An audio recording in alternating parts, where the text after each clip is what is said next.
It's July 15th, and we are only 53 days away from the start of the 2025 NFL season.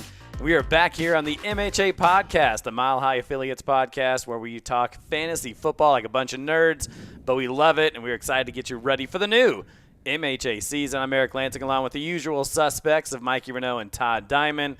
Fellas, what's going on? I know we're watching some baseball here today, but you ready to talk some football? Absolutely. We have that period of time when it's just either basketball and baseball, but now when you talk some football, I'm excited for the Broncos season as well, too. We got to put some Broncos talk, obviously, in there, but I'm ready to talk fantasy football. I'm ready to say some outrageous things, and, hey, I'm ready to go.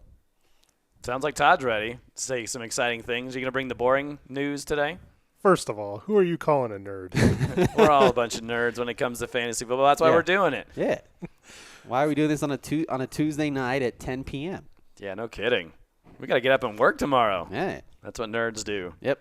It's exciting to be back. You know, long break in between Super Bowl and, now, training camp coming back in and breaking in the fantasy magazines, starting to do some research. I'm the only one that has a magazine. What are you guys talking about? Yeah, that's true. That's true. But you make fun of me when I get a magazine. I think a lot of people do because it's all digital and you're on your phones. And I don't know. There's just something about picking it up and going through a whole magazine. Maybe it's just – I mean, that's why I haven't won one in a long time. I need to get off the magazine.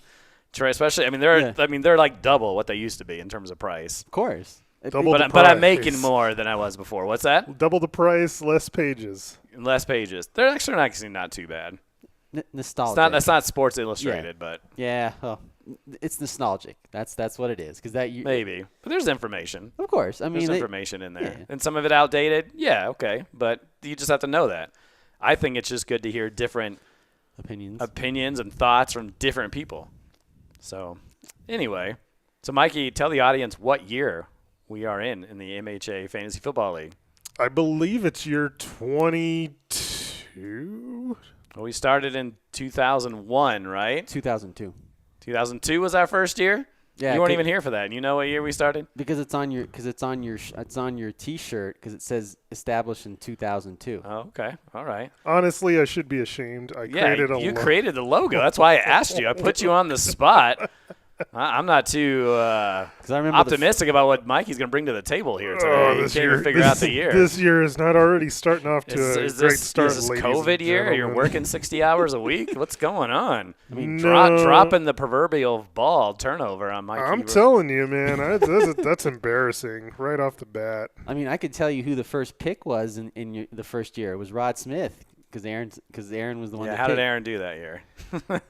Well, you said it was the computer that won the first year because you guys had an extra. Well, it was someone online. Online, yeah, it was on, yeah. But I'm just saying it wasn't the computer, but it was not somebody online. But yes, Mikey's got the answer. It's 24. 24 years. Hey. Took a little while, but we figured it out. You got it. We got it. So we're coming off the 2024 season where Joe Vaccarelli, Kilgore Trout won last year's MHA championship. So who's going to win it this year? We'll see. But coming up on today's show, we always get into the off-season movement in our first episode. So we'll dive into those moves and tell you whether we think these moves enhance the players' fantasy football status or hinders their ability to put up those big-time stats. We have a list of players, and we may not get to everyone because there's a lot of movement that we saw this past year, but we'll get to as much as we can. If we don't get to everybody, we'll probably talk about them in the position previews. Hey. So let's get into it, and we'll start with the quarterback position. These are all not as exciting because if someone has a quarterback, they're probably not giving them up. But there was some movement, and we'll start off with good old Sam Darnold, who now, last year had a stellar year for the Vikings, went 14-3, and that doesn't matter for fantasy, but he was a good quarterback. Finished 7th in our league in scoring, 361 completions, just over 4,300 yards passing, 35 touchdowns. That was something Mikey was right about. I know we didn't have our right and wrong episode, but Mikey felt pretty good. He wasn't super concerned because we were like, Justin Jefferson is going to suffer a lot, but 35 touchdowns is pretty good. Didn't have too great starts at the end of the season. But by that point, I think our season was over, so it didn't matter. But fantasy football-wise, he was great. So I'm asking you guys, can he finish in the top 10 again this year? Obviously, he goes to the Seattle Seahawks, new system, fresh contract. I think he's making like $10 million a year for 3 years. So not a ton of money. That's got to be more than that. It's probably $30 million a year for 3 years, $90 million. Yeah. There we go. That sounds a little more. Like, that's a pretty cheap quarterback for $10 million a year. Anyway, $30 million a year. So not breaking the bank, but making more than maybe he thought he was going to get somewhere else. So I'll start with Todd, since you like to be eccentric. Can Sam Darnold finish in the top 10 in our scoring after finishing 7th last season? Absolutely not. I don't think he. I think maybe he's maybe outside the top 10. He's close, but we always talk. The one thing we always don't talk about sometimes when it comes to fantasy versus reality is how good is the offensive line? How good is the offensive line? And Minnesota's offensive line was great last year. It was protecting Sam Darnold. Is the offensive line going to be as great in Seattle with Sam Darnold? We'll have to see. But he finishes maybe just a little bit outside the top 10. So I'm not totally bashing Sam Darnold, but let's see if he can do it again. Because but we're fantasy football owners who are drafting before the season even starts. So I'm asking you, is he going to finish? Is he going to? You can't say let's see because it's too late for people once we see. No, I don't think he. So can. yeah, so I guess it's. I mean, you could say even top 12 because we have 12 teams in the league. Are you drafting him as your starting quarterback for this year? No. Okay, so you don't feel like he's going to finish, and that's fair. Mikey, what do you think? And you talked about the weapons. The weapons change. You had Justin Jefferson and Jordan Addison and Aaron Jones and T.J. Hawkinson got back eventually at some point last year for the Vikings. For the Seahawks, DK Metcalf gone. Tyler Lockett gone, but he does have Jackson Smith and Jigba, who had a fantastic 2024 season. They signed Cooper Kupp to come in. Does he have the weapons to succeed and try to finish in that top 12 if you want to change that number as a starting quarterback? I mean, the weapons lines up okay, and the offensive coordinator that they brought in, Clint Kubiak, is going to bring relatively the same system along that he had in Minnesota, so that's positive. They'll be able to run a lot of play action because they've got two pretty solid running backs in Walker and Charbonnet. I completely agree with Todd that the offensive line is a big concern, especially we've seen in years past and even last year in the games that Darnold struggled, which, that was the Week 17 game against Detroit, the playoff game against the Rams. When he's rushed, he just doesn't play well. And that was his problem early on in his career. People talked about when he was with the Jets, he sees ghosts. And so if you've got a bad offensive line and Sam Darnold under center, it's a problem. Their receiving core, love JSN. We'll talk about Cooper Kupp later, I'm sure. And MVS, I mean, it's decent, but yeah, I don't see any way of him finishing inside the top 10. Backup then? Does he get drafted as a backup? Yeah, backup, okay. 100%. Okay, well, we'll see here. Just looking at rankings for offensive linemen, as you guys were talking about, how many teams are there in the NFL? 32. And this particular website has them ranked 30th in terms of offensive line. Bad. So, and that's kind of been the bugaboo with Pete Carroll and Russell Wilson in those days. They're running for their life, and they've even drafted guys high, and they never really panned out. So Sam Darnold, great year. We're not expecting a lot from him here with his first season with Seattle. So Geno Smith, he was the starting quarterback for the Seahawks 1 season ago. He's now with the Las Vegas Raiders. With the Raiders, their 4th regime over there in 5 years. They can't find any kind of consistency. But if you talk about consistency, Geno Smith, Pete Carroll, who's the new head coach, everything's the same there, right? Last year for Geno Smith, finished 10th amongst our quarterbacks. He had 407 completions, which obviously is great. 4,300 yards passing, great. Touchdowns, not so much. Just 21. Had a lot of interceptions as well. Did have 2 rushing touchdowns, but we know he's not typically a more run-first type of quarterback. Mikey, what are your expectations for this new Raiders quarterback in this very tough division now? I mean, I put Geno Smith basically where he's always been. I honestly don't see like an upside here. I don't really see a downside either. He just kind of is where he is. He's going to float somewhere in the middle. I see him as a guy that's draftable as like a backup, but not somebody that you're really comfortable with as a starter. Like, you wouldn't be excited. You're like, oh, I got Geno Smith as my starter. Hooray. Nah, probably not. And, you know, he had a really, really good first season as a starter with Pete Carroll a couple years ago. I think Seattle had 2,000-yard receivers at that point. They had Metcalf and Lockett. Raiders don't have that kind of receiving core with Jacoby Myers and I think it's Trey Tucker. Yeah, exactly. Yeah. Brock Bowers is there, which is awesome. Probably the best fantasy tight end in the league. But, yeah, he just kind of is where he is. Yeah, I agree. I mean, obviously Bowers definitely will be the number one option. I think we can all agree on that one. He's going to be like the Travis Kelce type option because Kansas City, you know, doesn't have top tier wide receivers, but you know, Travis Kelce's number one option. I think that's what Bowers is going to be the same. And then obviously you have to look at the situation, you know, that's going to might help Geno Smith a little bit is Austin Gentry that the Raiders drafted, help with the run game. You know, obviously with the passing game too. So you'll see if that helps Geno Smith or takes some of the pressure off a little bit as well. So yeah, it's interesting, like, because you just look at Bowers like, oh, well, that's gonna be huge, and then you bring in Gentry, who supposedly is gonna be this generation type running back that's gonna help it off, but the rest of the wide receiver core, I just don't feel is, you know, Myers. I mean, they're touting him like, I mean, what he was doing in New England was absolutely, like, he didn't score a touchdown. He was just, I mean, obviously for fantasy purposes, great, you know, receptions and yardage, but no touchdowns. So you kind of, yeah, that's 2 versus 1, but when that one is so important and he's not even getting at least, you know, any touchdowns, that kind of hurts you. So and if anything too, we've seen with Pete Carroll is he likes to run the ball a lot. So bringing Austin Gentry in there, is Geno Smith even gonna put up even half these numbers that he did last year? I mean, who knows if the interceptions go down? That might be something. But other than that, I'm not really, Geno Smith's not really on my radar, you know, for fantasy purposes. Yeah, you talked about the offense a little bit. Chip Kelly, who last coached in the NFL in 2016, at least in terms as an offensive coordinator.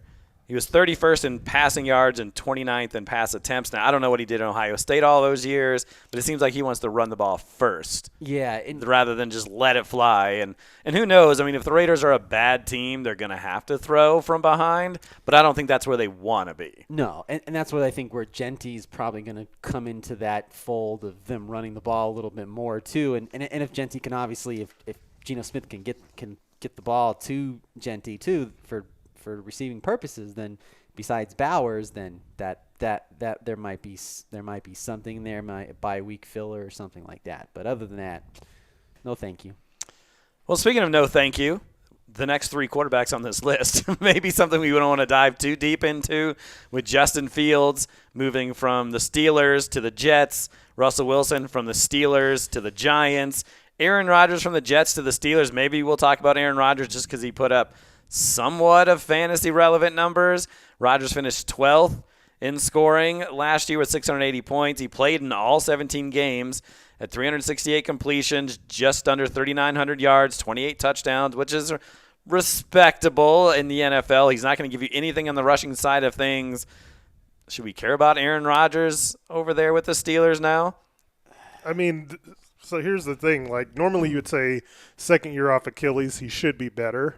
Mm-hmm. But Aaron Rodgers has to kind of face a new reality at this point. Mm-hmm. You know, he's going into a situation where he's got a coordinator that is especially like Arthur Smith, baby. You know, run heavy. Mm-hmm. I mean, he does have DK Metcalf, which is huge. But the Steelers and Mike Tomlin and how they want to win, it's always been, let's be a defensive team first. Let's win these games 20-17, 17-14. Mm-hmm. If that's the kind of offense that he's in, is his ego going to be able to deal with it? I just don't think that he can.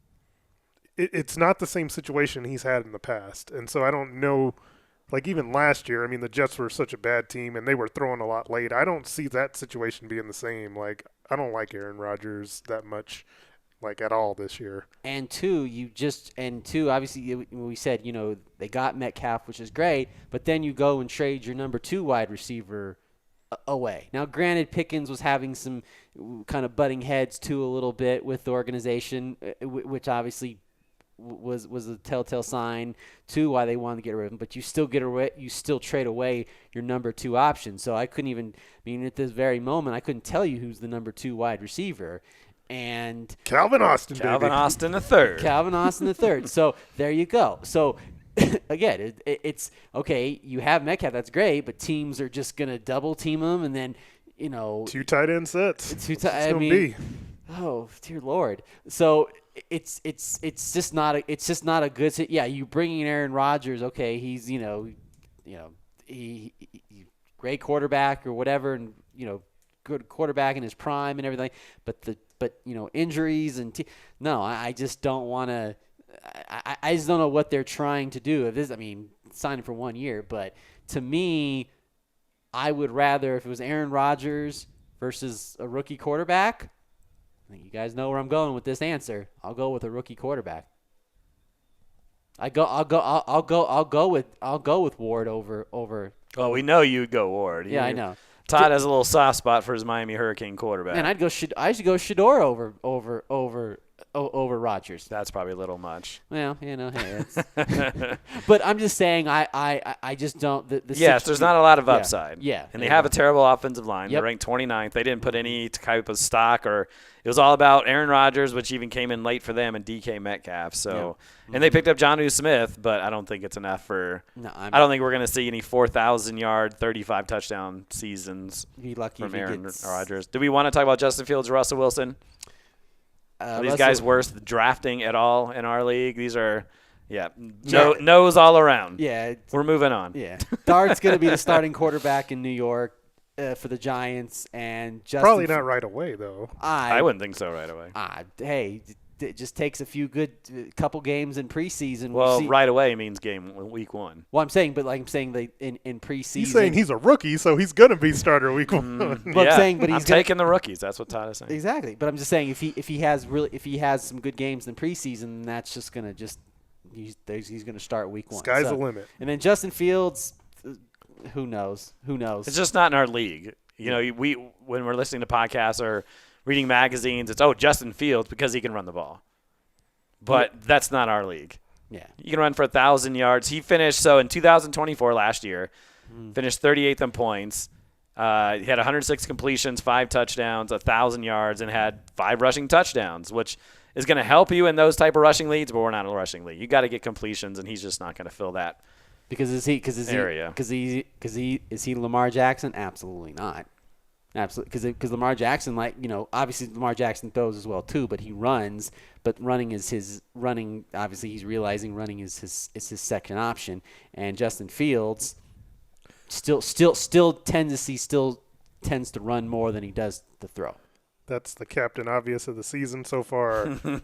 Justin Fields is not Lamar Jackson. Just saying this is the running style. That's all. How about 41 passing touchdowns to 5 last year? Yeah. So, all right, well, let's go to a little more exciting. Maybe not as exciting as last year. We saw a lot of running backs move places last year, right? We talked about Saquon Barkley, Derrick Henry, Joe Mixon, Aaron Jones. We don't have that same bunch this year. No, we do not. So we'll start off with Najee Harris. I know that's Mikey's one of his favorite, sarcastically saying out loud, favorite running backs as he moves from the Steelers, where he was for his whole career, now moving into San Diego. Las Vegas, Los Angeles, one of those places over there on the West Coast, with the Chargers on a 1-year, $5.25 million deal. Last year finished 20th. He's pretty incredibly consistent. He's run over for 1,000 yards in every one of his seasons. Last year, 6 touchdowns, also contributed 36 receptions. So Todd, as I mentioned, very consistent. Are we looking at him as a top 15 running back? Because that's where he usually finishes. Najee Harris is going to a better situation where, again, he's running behind a better offensive line. We're going to talk about offensive line, because Steelers didn't have the best offensive line. When I drafted him a few years ago, Like, he warned me. He said, he told me, he's like, Todd, I don't know if you want to draft him that high. The offensive line is horrible. So you put Najee Harris behind a better offensive line, he's going to produce. Now, yeah, I mean, is he going to rush for 1,000 yards? Probably not. Because But how can he be top 15 if he doesn't? Right. Because yeah. I think at least in the passing game, I think he's going to be. I think he's going. That's where he's mostly going to contribute. I mean, they haven't projected for 500 for rushing for 500. He at least rushes for at least 700 or 800 yards. Maybe not close to 1,000, but enough where you're comfortable drafting him in the top 15. Well, I mean, Mike, rookie. Didn't he just say rookies? He wants to get those rookies. He loves. I know he was talking about quarterbacks, but Mario Hampton is in the mix. You do realize that if you think he's going to be a top 15 running back, that's saying that you would be comfortable drafting him in the 3rd round. I think I would. Even with Mario Hampton, a guy that you love from the conversations we've had just in passing, he's still going to be able to put up 1,000 yards and 8 touchdowns. Well, I didn't say 1,000 yards. Well, but I mean, you have to reach that number in order to get top 15 status. Unless he's going to run for 500 yards and score 25 touchdowns, and that's not going to happen. Well, no, they're going to throw the ball, but I would still be comfortable drafting him in the 3rd round for value purposes. Tom, Wow. what do you think? Wow. I have him nowhere near my top 15. Like, I mean, consistent, yes, but like they gave him a contract that's honestly low risk. Like and then they go and they drafted a running back in the 1st round. I'm always going to be the guy that says, show me. I'm going to believe you if you show me what you're doing. And what they're showing me is it smells like Najee early, but what they really want it to be is Omarion Hampton. The rest of the way. And so you could realistically see Omarion Hampton do exactly what you said Jackson Dart could do. Is in the preseason, dude could bust a couple runs. All of a sudden, he's the top running back, and Najee Harris is backup fodder. It's a scary thing to do. And thank goodness we're drafting late enough to where if that would happen, you would have that information ahead of time. But yeah, I mean, I'm not a Najee Harris guy. Eric mentioned it. Yeah, it's just, he's definitely not. To me, he's not efficient. He's not efficient. To me, it looks like he runs slow.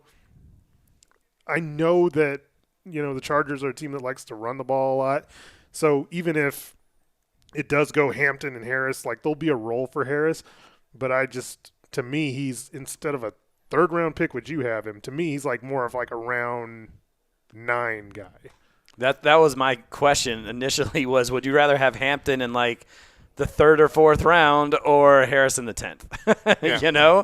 Because depending on that situation, we don't know at this time. But, yeah, I think the ceiling is probably higher for Hampton.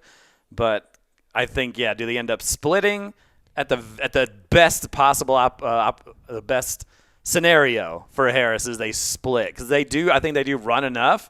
But even if you look at last year, maybe injuries – because I looked this up in terms, how did they do with 2 running backs last year? Obviously, you saw Dobbins, 195 attempts, 905 yards, a 4.6 average, and 9 touchdowns.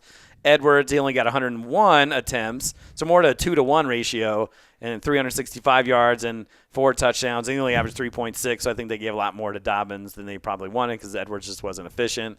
So, and they passed a little bit more down the stretch. We saw like the stats of Lad McConkey come around, so maybe they're opening that up a little bit, but yeah, watch out, y'all. Najee Harris, he was even burned by Harris, and he still is interested in him. Yeah, but he was also rewarded by him. At the end that's of right. 2023. Traded for him. He had that 3 to 4 game stretch that won him the title. So that's why in Todd eyes right now he can do no wrong. Goodness. That's right, y'all. Todd, predictable. That's right. So predictable, Todd. But I got 3 championships, so. Yeah. Okay. I'm just going to keep moving on here. Rico Dowdle. I think it's Dowdle, right? Dow. I'm not asking you for pronunciations by any stretch. Anyway, after 3 years with the Cowboys, he is now with the Carolina Panthers on a 1-year deal. Last year showed some muster, if you will. 22nd in points scored, 185 points. Ran for over 1,000 yards, 4.6 yards per carry, just 2 touchdowns. but did some work in the passing game, had 3 receiving touchdowns, I should say, 39 receptions. Chuba Hubbard's still in the mix, and he had a pretty incredible 2024 season. So I'll start with Mikey this time. He ran for 1,000 yards in Dallas, finished 22nd in our point system. Is he someone that we should use as a handcuff to Hubbard, or is he going to be more of a factor? And didn't they draft a first-round running back last season that's in the mix, that could be in the mix? Or is he hurt this year too? So he may not even been in the mix. So he just popped in my head. I was talking this out loud. But, Mike, how are you feeling about Dowdle? I mean, at best, he's a handcuff. I did not understand, this move really much at all. And I'm not a – to me, if you're going to draft Rico Dowdle, it's going to be, at the very end of the draft. I don't have him rated that high. They gave Chuba Hubbard that huge extension, which based on last year was well-deserved. He's the clear-cut number one. I don't see it from Rico Dowdle. Yeah. And they drafted Trevor Etienne as well, who I don't know I forget what round, 4th, something like that. He's also kind of in the mix, I guess. I mean, running backs that late, I don't know how much, but yeah, same for you, just a handcuff. Anything we need to worry about? I don't think he even gets drafted. Okay, fair enough. Drafted. We'll keep moving on here. Jordan Mason was a 49er 1 season ago, traded to the Vikings, signed a big contract for a running back, 2 years, $10 million, 7.23 guaranteed, had 110 points last year, 789 yards rushing, 5.2 yards per carry, 3 touchdowns. I think that's obviously pretty big in terms of getting that contract. He's averaged in the last 3 years 5.2 yards per carry, 5.2, 6.0. Minnesota, Todd, can score some points. Aaron Jones is still that's your boy in the mix, and maybe you're just like, screw that Jordan Mason guy. But Mason's a Todd guy too. Oh, see, there you go. And so because I drafted him when he got hurt. Mason's not Aaron Jones not adverse to injury, especially at his older age. Is there something there from some places I've seen? He's kind of a sleeper type of pick. What do you think? I mean, obviously Aaron Jones is getting up there in age as well. But I think at the end of the day, Jordan Mason, I think just like he was in San Francisco, he'll just be a handcuff for Aaron Jones because Aaron Jones is still the main obviously still the main running back in Minnesota, can still he's probably the second best pass catcher on Minnesota, or third best pass catcher after Jefferson and Addison. So Hawkinson's pretty good too, by the way, just saying that out loud. Sorry, continue. But no, I think Mason is just going to be it really just going to be the handcuff insurance policy just in case either Aaron Jones obviously gets hurt, if he gets hurt, or they're trying to kind of not load management with Aaron Jones, but just to kind of keep him more fresh. So the one thing, and as I turn it over to Mikey here, if you have something to say, but the one thing I want to mention is that Aaron Jones is terrible at the goal line. So maybe Jordan Mason is a better goal line guy.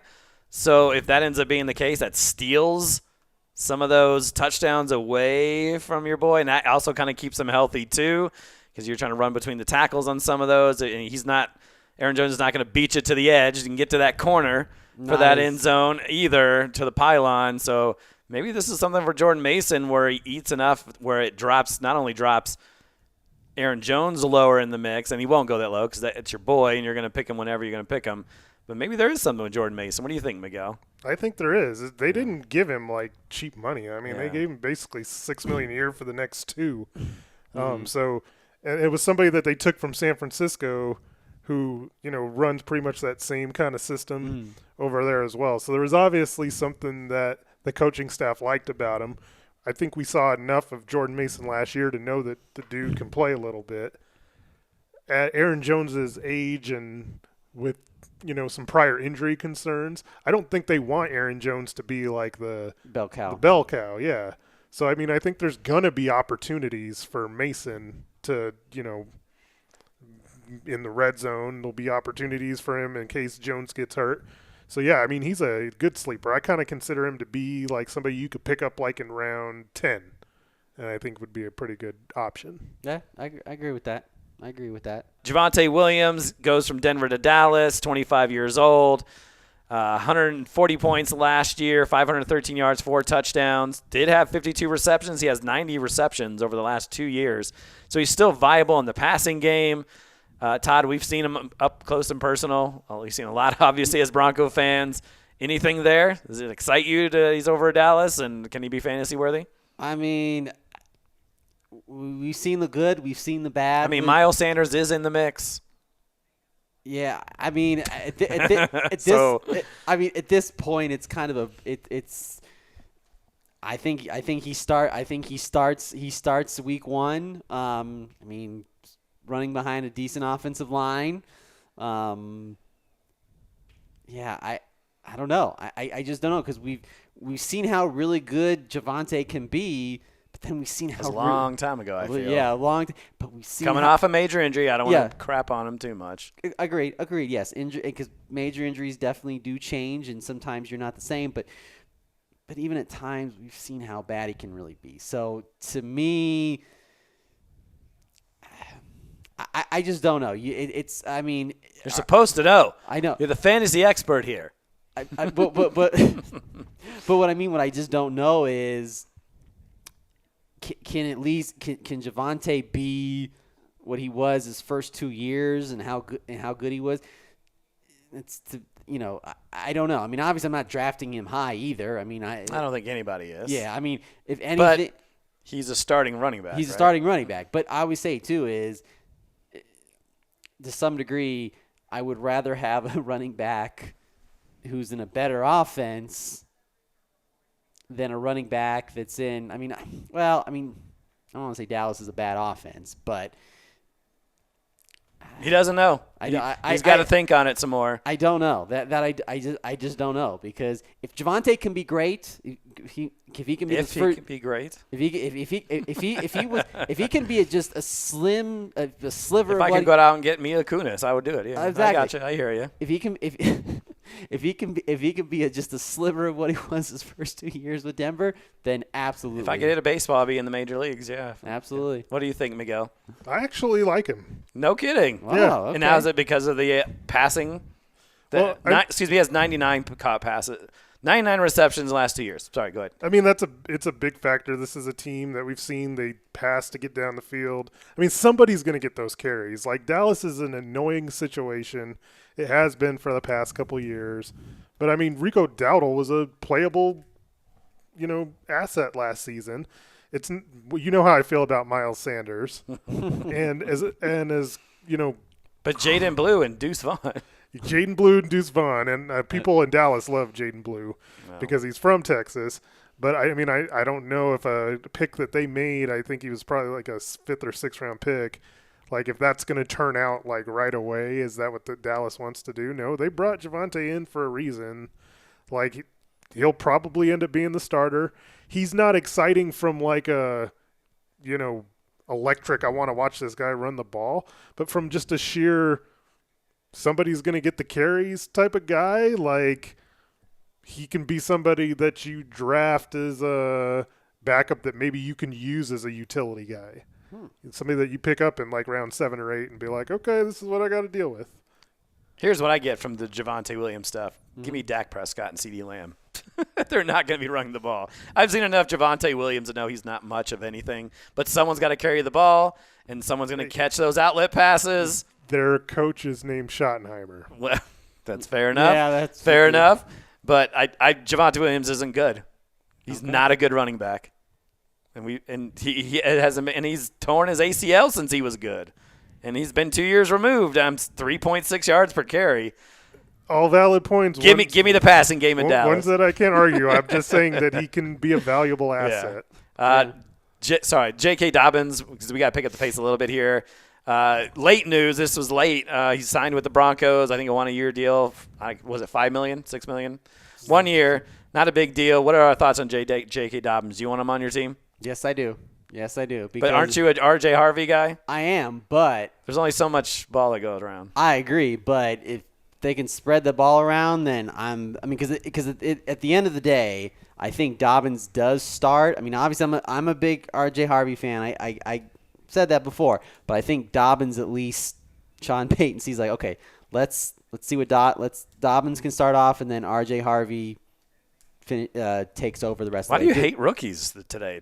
Rookies is your thing. You hate Mario Hampton. You rather have Najee Harris. I haven't heard you talk nothing about great things about R.J. Harvey, and you want to go with J.K. Dobbins? Yes. Just wait till the rookie show. Are you okay? Yes. Are you all right? Was Yeah. something in that snarf sandwich that made you sick? No. This is not the Todd I'm used to hearing. No. Mikey, what do you think? Are you excited about J.K. Dobbins? You told me to kind of put this on the podcast. I'm not excited, but If he wasn't a Bronco, would you be excited? no.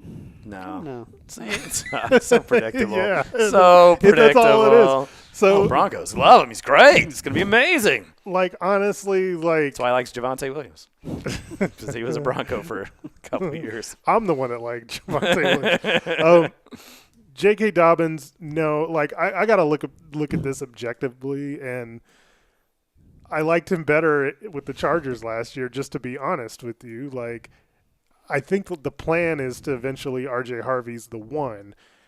So, like, Dobbins is going to get his carries. This is very similar to the Najee Harris thing. Like, Dobbins comes in, like, maybe he's the starter going into week 1, and that's a maybe. Like, Harris, I think, probably will. J.K. Dobbins is maybe he is. So I think his number of carries from what it was last year is pretty limited if, Sean Payton loves to use multiple backs. We know that anyway. Mm-hmm. Yep. So I think it's limited there. Like, he's never been a huge reception guy, which I think kind of hurts him there. I think he had over 30 last year, and then the injury concern. Like, he's not played a year yet where he hasn't been hurt. True. Broncos do have one of the best offensive lines in the league, but I feel and this is early, by the way, as of this taping, R.J. Harvey's not signed, right? Yes, correct. So he's not even technically on the team. That's correct. So maybe that helps raise J.K. Dobbins. Obviously, by the time we draft, Yeah. we'll have more information. But maybe Sean Payton goes with a hot hand. Well, It's who's doing well this and week. He likes to get everybody involved. So, like, Yeah. whoever's the third guy, if it's McLaughlin, if it's Estime, like, he's going to make sure those guys get carries too, and it's going to annoy you. And you know this ahead of time, but you're going to forget about it because you're a Bronco fandom. You'll be like, God, I knew it, but, man, Broncos. Love it. Broncos. Todd's so loyal to a fault. That's right. All right, well, there you go. Let's Okay. get into wide receivers because we are coming up. We're about 20 minutes out from an hour. Bo Nix runs too, by the way. Oh, yep, that is true. This Bo is Nix. very true. Spread the wealth. Do you believe? Let's get to wide receivers. Devontae Adams. Oh, man, from the Jets to the Rams on a 3-year deal. He's 32 years old. 14th in terms of scoring in our league 1 season ago. He did miss some time, but he still put up great numbers, 85 receptions, 1,000 yards, 8 touchdowns. Cooper Kupp also in the mix over there. No, hold on. Why do I have Cooper Kupp on here? Puka. Because of Puka. Oh, you're right, because I was thinking Coop. Thank you very much. Kupp averaged 4 receptions per game when on the field with Puka, so we're trying to decide what kind of production is he going to get with Devontae Adams. We've seen Matt Stafford in the past able to utilize 2 wide receivers. I'll start with Mikey here first on Devontae Adams, his 3rd team in 2 years. Is that correct? He's going to replace Cooper Kupp over there. What's the upside for a guy who's going to be, one of the all-time great wide receivers when it's all said and done? Are you excited about Adams? Do you want to push him down in your rankings? What's the feeling here as of July 15th? To be honest, he's like my favorite of the guys switching teams. Okay. Like, I think the upside is probably the highest of anybody. Like, he's going from Raiders and Jets to Rams where, he's got a really good offense around him. Like, Puka Nacua is probably the best receiver he's ever played with, and Matt Stafford, while he's not in his prime, is still a really good quarterback. They have a really good running game there too. So, and Adams has always been consistent as far as being able to be like a reliable touchdown threat. And so with a team that can move the ball, that increases his value. So, I think you pose the question as like, who would you rather draft, Puka in the 1st or Adams in the 3rd? My answer was Adams because, like, honestly, in the third round, I think Adams is a steal. Like, I think production-wise, he's probably a second-round pick this year. So second round numbers, what does that look like? Is that same numbers as you saw last year? 85 receptions, let's say 1,100 yards and 6 to 8 touchdowns. Is that second round worthy? Is that not good enough? Like, I mean, if he hits his ceiling, like, I think he could be double-digit touchdowns. Wow. All right. Todd, quick thoughts on Devontae Adams? I Guy, and I'll just quickly say this as just to kind of transition to it, but under Sean McVay, the Rams have finished with the most wide receiver yards in the NFL 3 or 4 years. So they like utilizing their wide receivers. Go ahead. You said it. You said it perfectly. I mean, and the fact Adams is going now to, he went from obviously went from the Raiders with Carr, and then back with Aaron Rodgers again. Now he's going to Stafford. Better situation. I think we will see shades of vintage Devontae Adams when he in vintage like when he was. All right, Limit, I'm gonna put you on the spot. Yes. Where are you drafting? Oh, second round for sure. No. Where are you drafting actually in? Oh, I mean, I guess you answered my question, but would you finish seventh or eighth or somewhere around there? 7th or 8th, yeah. Okay, so if he's available as he comes back in that second round, you're gonna take him. Yes. Well, all right. He feels pretty good. All right, let's keep moving here. Speaking of, we talked about Cooper Kupp. He goes from the Rams to the Seahawks, 3-year, $45 million deal, 17.5 guaranteed. Last year, just 12 games played. Last couple of years, he's been dealing with injuries. He had 67 receptions, 710 yards, 6 touchdowns on 100 targets. Todd has been all downhill since the Triple Crown season for the wide receiver, while no one will draft him for that type of ceiling, obviously. You're a numbers guy. What kind of production should we expect from Kupp? I mean, obviously, are we going to see? Yeah, we're not going to see the Triple Crown numbers. I think that's in the past. I think we're going to see. Cooper Kupp kind of just like what he was before the Triple Crown, where he was just. He was productive enough where you're like, okay, he's getting a lot of catches, he's getting the touchdowns, they're utilizing him all around the field. I think that's what you're gonna get in Seattle. I think he'll kind of be that slot guy. I don't think I don't know. It's tricky because you're going from Matthew Stafford to Sam Darnold, and Sam Darnold had that great season, and thinking, okay, well, this is great. Can Cooper Kupp ain't gonna do the same thing he's been doing that he did in Los Angeles with the Rams. So I think the production definitely is going to fall a little bit, and obviously the injuries too, as well. So I think the production's gonna dip a little bit. It's gonna dip a little bit. So Mikey, you mentioned you like Jackson Smith and Jigba. Does that mean you like Cooper Kupp in this offense, and an offense that may want to run the ball a little bit more than they want to pass?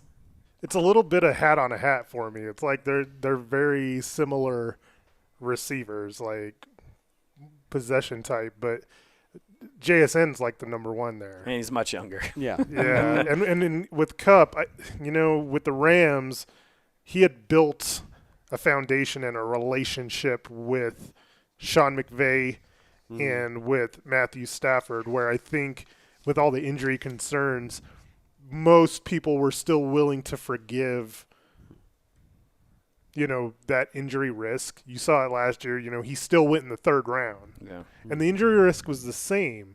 So, like, a year later, with a different situation where you got to build that again now with the new quarterback and Sam Darnold, a new coach, with Mike McDonald, I don't think owners are going to be as forgiving. I know I'm not with that injury risk. Like, for me, he's more like 8th round. Second wide receiver, possession guy. With their running attack, I don't see a big touchdown upside with him. He lacks the big playability that he used to have, so the yardage for me is not as big a thing with him either. So he falls into that flex territory. maybe you catch lightning in a bottle, new scene. I mean, he's still 32 years old. So, and that's old in wide receiver. His body years. is not 32, though. Yeah, it's probably 35 or 36, right? He's been beaten up, and I think he's lost a lot, and there's a lot of routes he doesn't run anymore. But, yeah, I kind of agree. You hope that maybe you get him late and he figures something out. Or, I mean, you guys just said you're not fans of Sam Darnold. Can he even get him enough targets for it to matter, especially when they're going to run the ball with the guys Mike you mentioned before? Mikey, DK Metcalf, I've been a DK Metcalf guy the last 3 or 4 years. He's such a freak. He's amazing when he can get those double-digit touchdown years. But obviously we've known he's never been a high PPR guy, and we're in a PPR league. But now he goes to a situation where he's with the Steelers. He's 28 years old now. They did sign him to a $33 million extension and traded him for a second-round pick, which means they're going to try to utilize him. Do you feel good with Aaron Rodgers throwing him the ball and making it fantasy worthy, or is it we need to really push him down in our rankings because he's not what he was, 3 years ago? I think he's about the same. So, I think last year he went in round 4 in our draft. I think that's probably where he goes now, end of round 4. Okay. He's easily the number one option there. Anytime you have Aaron Rodgers, and I know Pittsburgh is more run heavy, I have to think that as a red zone threat, we know Rodgers likes to throw inside the 5. And so I feel like Metcalf has some value there. Sure. From touchdown equity, but he's never really been like that big time receptions guy.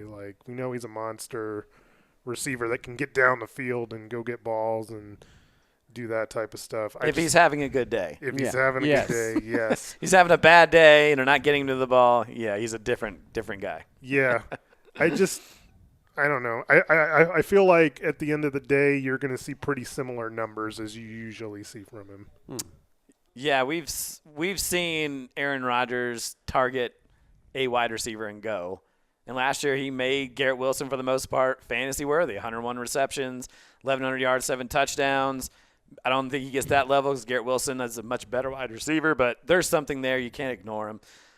Let's keep moving on. George Pickens, speaking of guys that need to have a good day to succeed, goes from the Steelers to the Cowboys. They traded him for a third-round pick. He is in a contract year. Clearly the number 2 option because their tight end's not worth anything either. Are you excited to try to get him on your team as a number 2 in Dallas, or is he just going to be 1 week he's good and 1 week he's not? No, I'm very excited. He's going to a situation now where obviously teams are going to still focus on CeeDee Lamb. CeeDee Lamb is still the number 1. Obviously still clear the number 1 wide receiver, probably, top 3 wide receiver in football. But Pickens is going into a situation where he obviously is going to be the number 2. He's got a better quarterback throwing him the football. I mean, obviously, sometimes he can butt heads with coaches and everything like that. But one thing that cures all that is winning. So I think at the end of the day, he's gonna get a lot of targets. He's gonna get. I mean, because the thing is, it's gonna open. Like I said, they're gonna double team CeeDee Lamb, so that's gonna open more opportunities for Pickens, for Dak Prescott to get him the ball. So yes, I am all in. I'm in on Pickens in this situation. The offense he's going from Pittsburgh and how that offense was to this one with Dak Prescott, I love it. What about you, Miguel?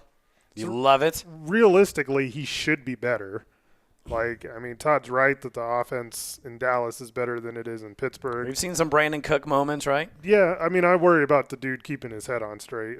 That's, to be honest. Sure, that's a big part what's of it. going to happen in one game where he has 1 catch is he just going to fly off the handle and, everything goes south.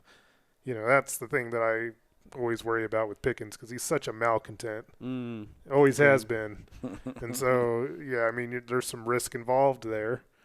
Unless CeeDee Lamb, unless him and CeeDee Lamb, if CeeDee Lamb can really, besides, stepping up on the field, but can also be that leader on the sideline too. And listen, just because you got 1 catch, Maybe. But again, that's a lot. Tom Brady couldn't fix Antonio Brown, so Well, I mean, it's just. well, Antonio Brown couldn't have fixed Antonio Brown. Antonio Brown's brain, I mean, think, is broken, I just think but that if that's there, it's just there. It's part of your personality. It's just what it is. But yeah, I mean, he should be better than last year. He's never been a big catch guy. Like, he's more of a yardage and which works perfect because Lamb's your receptions guy. Yep. Me, like, if when I'm drafting, I like the receptions guys. Like, I'm more going towards those guys, but I think Pickens is solid flex. Contract year. You hope he keeps his head. I mean, if anything motivates him, it's probably money. Mm-hmm. Here's your chance. Here's your chance. We're going to keep moving things along here. I'm going to go right back to Todd here because I know Stephon Diggs is his boy. Now, he went from the Texans to the Patriots. He's 32 years old, coming off a torn ACL. But the Patriots did sign him to a $63.5 million contract over 3 years. Last year for Diggs, 47 receptions in 8 games, 496 yards, 3 touchdowns. If I remember, he came out blazing, then kind of dipped, and then he got hurt. Fantasy Pros has Diggs ranked 41st amongst wide receivers. Is that too low, too high? If I'm talking to Todd, it's probably too low. I mean, that's right. I mean, obviously, I didn't ask you guys to do rankings, so I'm not asking you to based on your rankings. But, I mean, how do you feel about Diggs more than anything? Well, I mean, obviously, there's been a lot of this offseason, too, with Drake May, like his development and everything like that. But Stephon Diggs is interesting. I mean, he's – sometimes he is a hit or miss. I mean, obviously he can come out and have excellent game, really, really good games, and then also he can disappear and he doesn't even get a catch. So I'm not really. I mean, I was more excited when he was in Houston with C.J. Stroud. I was like, oh, this is great, the way this offense is and everything like that. But New England still, I mean, you have to hope Drake May can maybe take that next step again, like obviously he kind of came in the middle of the season anyway, but with Diggs, I mean, I don't know. I'm not too high on him, especially especially the way this offense is. I mean, if he's the number one guy, that's great, but if, sometimes too, Stephon Diggs can kind of be a little hothead too, and so I don't know if things aren't going his way. I mean, that's for reality and fantasy purposes regardless. That just affects everything. So I'm kind of wait and see with him. I mean, if he has, we'll see what he does, in preseason. If he has a good rapport, if he has a good rapport with Drake May, and okay, maybe, but I mean, I maybe wouldn't draft him until maybe the 9th or 10th round. So, Mikey, last year or 2 years ago, he had 107 receptions. 2 years ago. Looked like he may still had something at the beginning. Lost some of it, got hurt. You got to see a lot of Drake May because he was your fantasy quarterback for a little while. He is the number one, right? Demario Douglas, Matt Collins, Kendrick Bourne are the other options on that team. So maybe Hunter Henry is the number one guy, but what do you think about Diggs? My guess is you don't see him in the preseason. Like, I don't think they're going to take that kind of risk. If he's still kind of recovering. Yeah, so you're just going to have to take a guess, I would think. I think he will probably be the number one option, but my issue is I don't like dudes that have had major knee surgeries, at this point, age 32, going to be 33.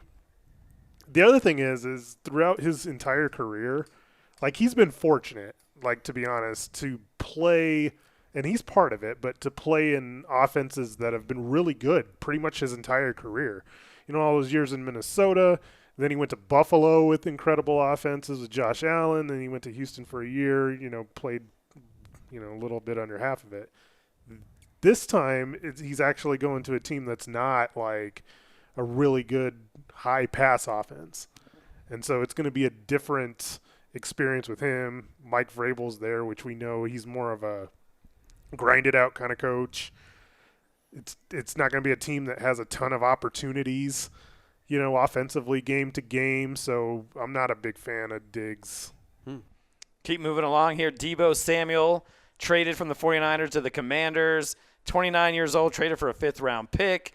last season had 120 points, 15 games played, 51 receptions, and 81 targets, 670 yards, receiving 3 touchdowns.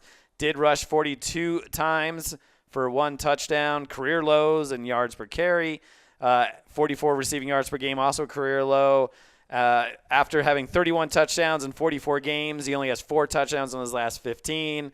Mikey, is there something to behold with Deebo Samuel? I know I'll ask Todd here with his boy Jaden Daniels here in a second, but is he someone you look at as a number 3, maybe a bench guy to see if lightning strikes? I feel like I've used that term already today, but you get what I'm saying. Sure, number 3 or a flex. I mean, if there's somebody that's going to be able to use him creatively in the same way that, Kyle Shanahan did, like Cliff Kingsbury would be that guy. Yeah, but doesn't he get hurt in those situations? He does, but that's where his value lies, Yeah, because he's never had like that big-time value as just a straight wide receiver. So you can't really play him in that role. You have to let him run the ball on reverses and, jet sweeps and that type of thing. And so, yeah, I mean, I'm not a big fan of him. Like, I think in most years he was a guy that if you're Allen, you're drafting him as a wide receiver 1. If you're everybody else, he's probably a 2. This year he's probably like a 3 or like a flex option at best. So, like, I think right now in mine I have him probably as a guy that goes like round 7. Yeah, I think that's fair. Do you like him, yes or no, Todd? Yes, I do. DeAndre Hopkins, do you like him, yes or no? No. Mikey? No. Okay. Christian Kirk? Mikey? If it's like late in the draft, like I think maybe there's some value there. I mean, he's the number 2. He's the number. Well, he is the number 2, but he's similar situation to like when we were talking about Najee Harris and J.K. Dobbins. Like he's the number 2 for now.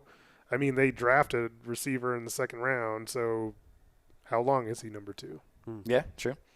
Let's see. Is that the end of the wide receivers? Let's get into the tight ends. We have probably less than 10 minutes here left to go. One of the big trades in the offseason, Jonnu Smith goes from the Dolphins to the Steelers. Last year, Jonnu Smith finished 4th amongst us scoring, and that's with only 78 yards in his first 4 games. He really came on late. Obviously, saved me and got me into the playoffs. 111 targets, 88 receptions, 884 yards, and 8 touchdowns. Todd, he gets traded back to a team he's familiar with in terms of his coach. And so does this trade hurt his fantasy value or help it? I think it helps it. I mean, Aaron Rodgers got to throw it to someone, and he said earlier, 2 tight end sets, fine, why not? I mean, he's in New England. He's in New England, and even and obviously in Miami, showed some flashes. I mean, 8 touchdowns last year. For tight end and tight ends, let's be realistic. Sometimes, unless you at least get like the top guys, it's tight end. Like I say every single year, it's throwing darts at a dartboard. You just have to throw it at the dartboard and hope. Mikey will smack you for that statement, but go ahead. Okay. You throw darts at a dartboard and hope one sticks. That's it. Plain and simple. Sorry, my laptop's starting to go here. Mikey, your thoughts? I disagree with Todd on this one, and we haven't disagreed too much today. But surprising. This is one where I do. Like, I think it does hurt his value. Like, had he stayed in Miami, I think legitimately could have been drafted like as a top 10-ish tight end. This takes a tight end off the board, or at least in terms of like good tight ends. Well, now off the board. I still think he's draftable because I would put him ahead of Freiermuth, but I think he's like an end of the draft dude. So, all right, continuing on here, Evan Ingram, speaking of a Bronco, went from the Jaguars to the Broncos, 31 years old, dealt with some hamstring and some torn labrum issues 1 season ago. And with his stats, and he had 9 games played, 47 receptions, 64 targets, 365 yards, receiving 1 touchdown. Do you guys remember the last time the Broncos had a fantasy-worthy tight end? Julius Thomas. Okay, what year? 2013. Close. If you want to count 2014, he had 43 receptions, 489 yards, and 12 touchdowns. So the touchdowns, and do you remember last time a Bronco tight end had more than 65 receptions? Owen Daniels? No. Wasn't that long ago. Oh.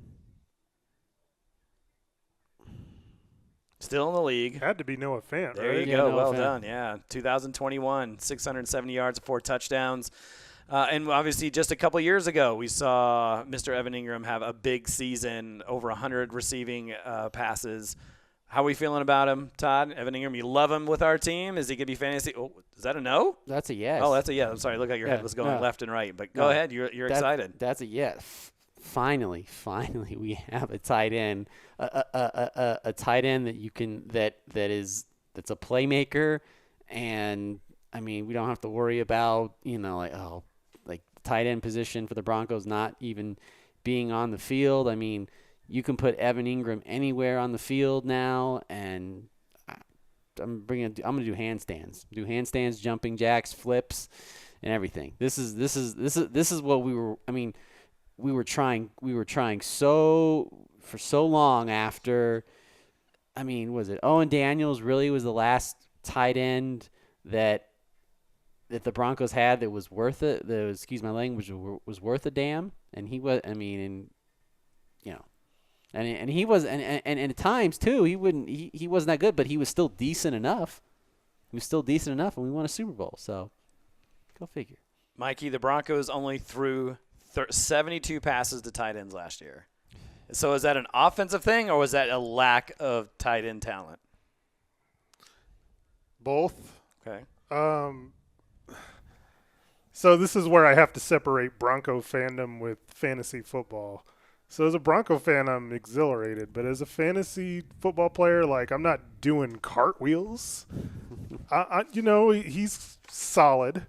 Like I think that. Yes, he's the best tight end that the Broncos have had in a while. I disagree with Todd's thought that, the Broncos won't have to worry about not having a tight end. I mean, Evan Ingram has kind of a checkered injury history, so there's that to worry about. I do think that if you're drafting that he's somebody that's startable. So if you're asking if he's like within the top 12 tight ends, I would say yes. In Sean Payton's system, like ideally, like his ceiling, I believe that Sean Payton would. He's not going to touch like Jimmy Graham. Like Jimmy Graham was ridiculous. He had like over 50 touchdowns in 5 years, and they're different type of players. Where Ingram's more of a speed guy versus Jimmy Graham being a monster red zone threat. Yeah. So I mean, there's value. He's not going to touch 100 receptions like he did in Jacksonville. Yeah, he has only scored 4 or more touchdowns twice in his career. Oh, he's had more than 4 touchdowns just once in his career, and that's when he had 6 in his rookie year in 2017. Tyler Conklin, excited. He goes from the Jets to the Chargers.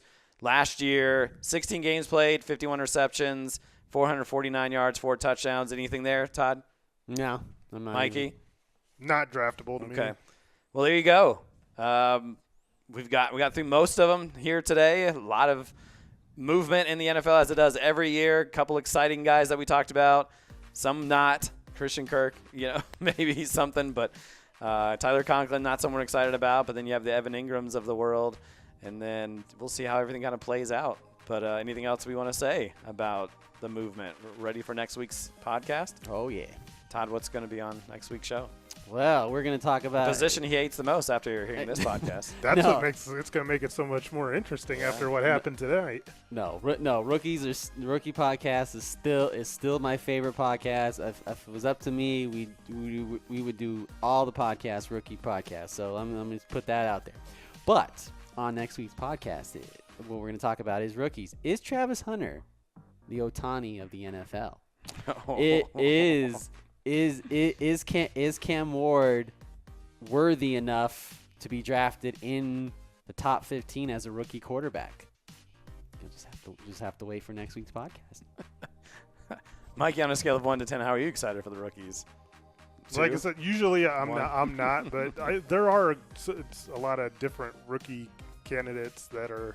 I think it kind of swapped this year. Like last year, there was a lot of big time like movers. Yeah. This year, there's a lot of rookies that we do have to talk about. And yeah, after tonight, I'm excited to hear what Todd has to think about some of these guys. He says O'Marion Hampton is a bust, ladies and gentlemen. So we'll get to that. I didn't say he was a bust. RJ Harvey is apparently too. Yep. Don't put him on your list if you're Todd. But that'll do it for this first episode of the 2025 MHA podcast. We have the draft obviously coming up. It looks like we're going to have it on the 31st, August 31st. So excited about that. So here we go. Fantasy football once again here in the MHA. For Mikey Renaud, Todd Diamond, I'm Eric Lansing. We'll see you next time.